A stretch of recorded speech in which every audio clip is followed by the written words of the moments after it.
ಮಂಡ್ಯದಲ್ಲಿ ತಂದೆ ಪರ ನಿಖಿಲ್ ಕುಮಾರಸ್ವಾಮಿ ಪ್ರಚಾರವನ್ನ ನಡೆಸಿದ್ದಾರೆ. ಮದ್ದೂರು ವಿಧಾನಸಭಾ ಕ್ಷೇತ್ರದಲ್ಲಿ ನಿಖಿಲ್ ರೋಡ್ ಶೋ ಮಾಡಿದ್ದಾರೆ.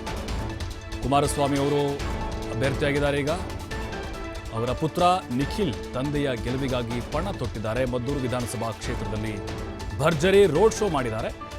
ರೋಡ್ ಶೋ ಮೂಲಕ ಎಚ್ಡಿಕೆ ಪರವಾಗಿ ಮತಯಾಚಿಸಿದ್ದಾರೆ.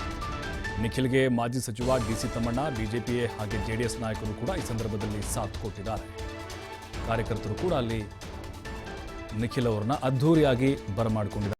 5 ಗ್ಯಾರಂಟಿಗಳ ಬಗ್ಗೆ ಇವತ್ತು ಕಾಂಗ್ರೆಸ್ ಪಕ್ಷ ಚರ್ಚೆ ಮಾಡ್ತಾ ಇರ್ತಾರೆ. 2,000 ರೂಪಾಯಿ ಇವತ್ತು ಗೃಹಲಕ್ಷ್ಮಿ ಯೋಜನೆ ಕೊಡ್ತಾ ಇದ್ದಾರೆ ಅಂತಕ್ಕಂಥದ್ದೇನು ಹೇಳ್ತಾರೆ. ಸಾಕಷ್ಟು ಜನ ಇವತ್ತು ಹೆಣ್ಮಕ್ಳಿಗೆ 2,000 ರೂಪಾಯಿ ತಲುಪ್ತಾನೂ ಇಲ್ಲ.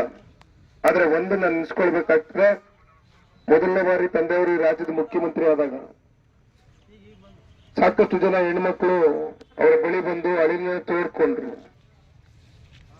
ಸಾಕಷ್ಟು ಜನ ಕೂಲಿ ಕಾರ್ಮಿಕರು ದಿನಗೂಲಿ ಮಾಡಿ ಜೀವನವನ್ನ ನಿರ್ವಹಣೆ ಮಾಡ್ತಕ್ಕಂಥದ್ದು, 100 ರೂಪಾಯಿ 200 ರೂಪಾಯಿ 300 ರೂಪಾಯಿ ದುಡಿಮೆ ಮಾಡ್ತಕ್ಕಂಥವ್ರು ಎಲ್ಲ ಒಂದ್ ಕಡೆ ಲಾಟ್ರಿ ಮತ್ತೆ ಸಾರಾಯಿನ ಒಂದು ಚಟ್ಗಳಿಗೆ ಬಲಿಯಾಗಿ ಆ ಹಣಕಾಸನ್ನ ಇವತ್ತು ಮನೆಗೆ ತಗೊಂಡ್ಬರ್ಲಿಕ್ಕೆ ಆಗ್ತಾ ಇಲ್ಲ, ನಮ್ಮ ಕುಟುಂಬನ ರಕ್ಷಣೆ ಮಾಡಿ ಅಂತಕ್ಕಂಥದ್ದು ಕುಮಾರಣ್ಣನ ಹತ್ರ ಹೇಳಿದಾಗ ಸಾರಾಯಿನ ಮತ್ತೆ ಲಾಟ್ರಿನ ರದ್ದು ಮಾಡಿದಂಥದ್ದು ಇದೇ ಕುಮಾರಣ್ಣ.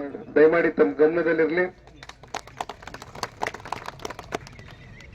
ಬಹುಶಃ ಜನತಾದಳ ಪಕ್ಷ ಈ ರಾಜ್ಯದಲ್ಲಿ ದೇವೇಗೌಡರು ಸಾಹೇಬರ ಒಂದು ಹೋರಾಟದ ಹಿನ್ನೆಲೆಯಲ್ಲಿ ಹುಟ್ಟಿದ್ದಿಂದನೂ ಇವತ್ತಿನವರೆಗೂ ನಿರಂತರವಾಗಿ, ವಿಶೇಷವಾಗಿ ಮಂಡ್ಯ ಜಿಲ್ಲೆಯ ತಂದೆ ತಾಯಂದ್ರಗಳು ರಾಜಕೀಯವಾಗಿ ಅತಿ ಹೆಚ್ಚು ಶಕ್ತಿಯನ್ನು ತುಂಬಿಸಿ ಬೆಳೆಸಿರ್ತಕ್ಕಂಥ ಜಿಲ್ಲೆ ಅಂತಕ್ಕಂಥದ್ದನ್ನ ನಾವು ಮರೀಲಿಕ್ಕೆ ಸಾಧ್ಯ ಇಲ್ಲ.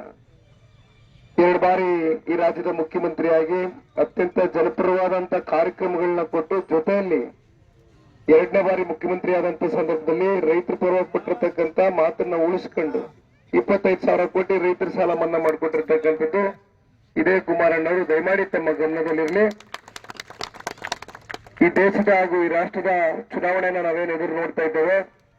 ಇದೇ ತಿಂಗಳು 26ನೇ ತಾರೀಕು ನಡೀತಾ ಇರತಕ್ಕಂಥ ಈ ಒಂದು ಚುನಾವಣೆಯಲ್ಲಿ ಶ್ರೀ ನರೇಂದ್ರ ಮೋದಿಜಿಯವರು ಕೂಡ ಮೈಸೂರಿಗೆ ಬಂದು ಒಂದು ದೊಡ್ಡ ಬೃಹತ್ ಸಮಾವೇಶದ ಸಂದರ್ಭದಲ್ಲಿ ಪಾಲ್ಗೊಂಡಂತ ಸಂದರ್ಭದಲ್ಲಿ ದೇಶದ ಮಾಜಿ ಪ್ರಧಾನಮಂತ್ರಿಗಳಾಗಿರ್ತಕ್ಕಂಥ ಶ್ರೀ ದೇವೇಗೌಡರು ಸಾಹೇಬರು ಕೂಡ ಅವರ ಪಕ್ಕದಲ್ಲಿ ಕುಳಿತು 10 ನಿಮಿಷಗಳ ಕಾಲ